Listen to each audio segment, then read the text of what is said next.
Penjualan aset tetap, keuntungan kerugian itu dikatakan sudah terrealisasi. Maka jawaban itu bisa dibagi dua. Yang pertama, ada yang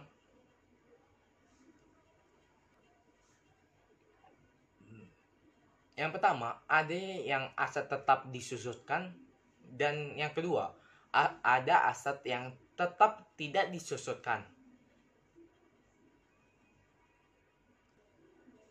Kita mulai dari aset tetap yang tidak disusutkan, misalnya tanah.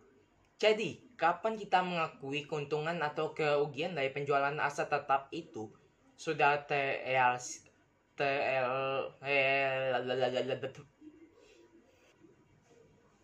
Kita mulai dari aset tetap yang tidak disusutkan, misalnya tanah. Jadi, kapan kita akan mengakui keuntungan atau kerugian dari penjualan aset tetap yang sudah terrealisasi kalau dijualnya adalah tanah? Maka jawabannya adalah ketika perusahaan anak telah menjual aset tetap tersebut kepada perusahaan non-afiliasi, lalu dikatakan kalau keuntungan atau kerugian itu sudah terrealisasi. Selama aset tetap itu, tanah itu dan perusahaan anak sebagai perusahaan pembeli, maka dikatakan keuntungan atau kerugian dari aset dari penjualan. Penjualan tanah itu belum terrealisasi, maka nanti akan ada pencatatan untuk mencatat keuntungan atau kerugiannya yang belum terrealisasi. Nah, bagaimana aset tetap yang disusutkan? Misalnya kita dijual itu adalah peralatan atau mesin atau bangunan. Maka keuntungan atau kerugian itu bisa dikatakan sudah terrealisasi sejalan dengan pemanfaatan aset tersebut.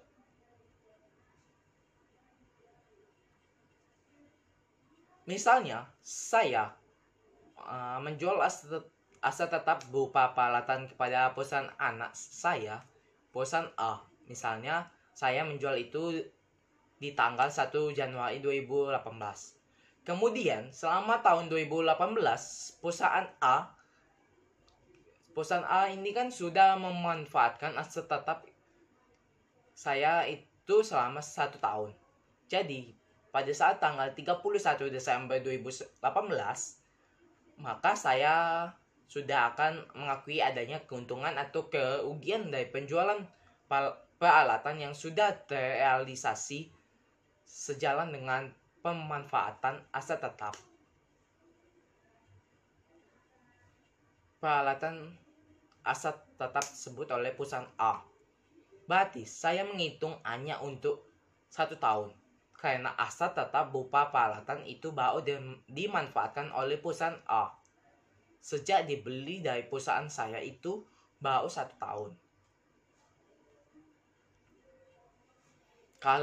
Kalau untuk tanah, dia sudah terrealisasi ketika tanah tersebut dijual dari perusahaan anak ke perusahaan non-afiliasi. Kalau untuk aset tetap yang disusutkan dikatakan keuntungan atau kerugian itu sudah terrealisasi ketika aset tetap tersebut dimanfaatkan. Kemudian kita masuk ke materi transaksi penjualan aset tetap tidak disusutkan. Maka masuk ke skenario.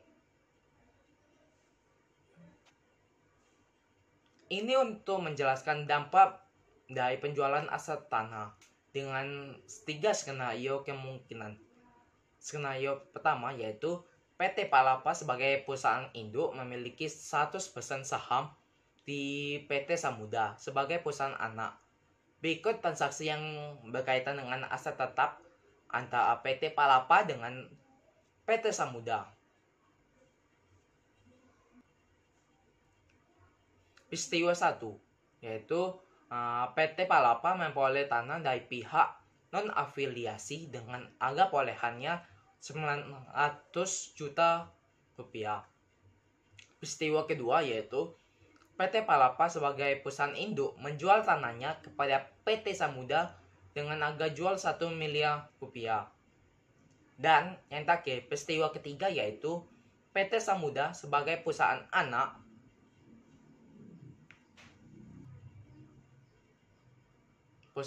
yang membeli aset tetap berupa tanah dari perusahaan induk itu menjual tanah tersebut kepada perusahaan non-afiliasi dengan harga 1,2 miliar rupiah.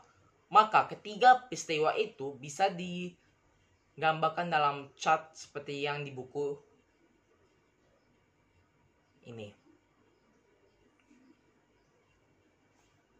Maka dari 3 peristiwa ini bisa diperhitungkan keuntungan yang dicatat oleh perusahaan induk ketika dia menjual tanah tersebut kepada perusahaan anak adalah sebesar 900 juta rupiah. Dari 3 peristiwa ini dibagi lagi menjadi 3 skenario. Maka dari 3 peristiwa ini PT Palapa melaporkan adanya keuntungan penjualan tanah sebesar 100 juta rupiah sedangkan PT Samudra membukukan penjualan tanah itu sebesar 200 juta rupiah. Skenario 2 lain hal dengan skenario kedua.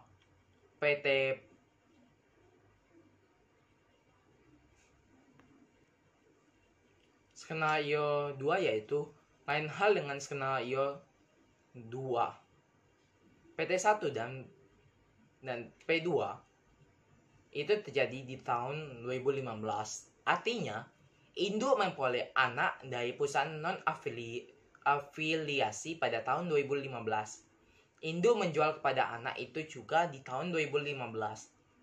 Tali anak sampai dengan 31 Desember 2015 belum menjual tanah tersebut ke perusahaan non-afiliasi.